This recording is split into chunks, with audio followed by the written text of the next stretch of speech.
Her Serene Highness Princess Charlene of Monaco has been on a whirlwind journey over the years. Watching her stunning transformation has been joyous for royal fans to watch, but she's also struggled along the way.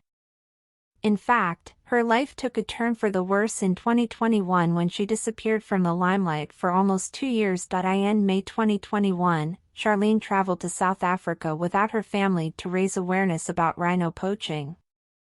But the princess contracted a severe ear, nose, and throat infection during her trip.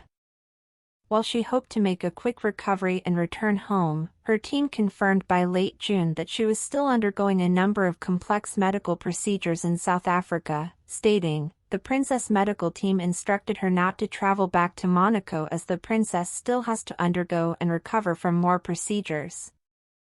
It wasn't until November 2021 that Charlene was able to finally return to her family in Monaco, but she continued to keep a low profile.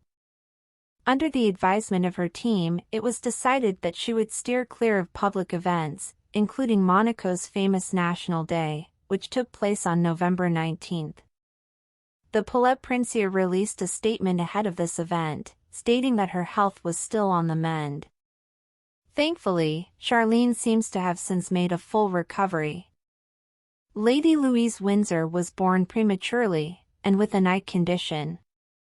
Lady Louise Windsor may not be the most well-known royal, but an insider told Fabulous that Louise was actually the grandchild that the late Queen Elizabeth II liked the most.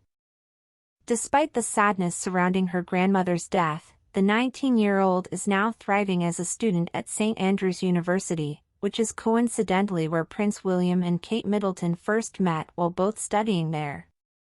However, there was a time when her parents, Prince Edward, Duke of Edinburgh, and Sophie, Duchess of Edinburgh, didn't know if Louise would even make it to college. Louise was born prematurely in 2003 and Sophie spoke about the complications of her birth with the Daily Express, confirming that Louise was born via an emergency cesarean. Louise was so small she weighed just 4 pounds, 9 ounces, and she was also born with a squint, something that is common with premature babies. Although this squint has been incorrectly diagnosed in the past, Sophie set the record straight, saying, "Louise was born with a squint." People have called it exotropia. It wasn't ever exotropia, that has been incorrect.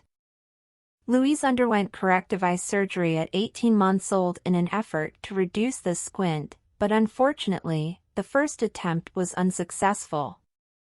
A second attempt in 2014 was successful, with Sophie confirming to the Express that her daughter's eyesight was now flawless.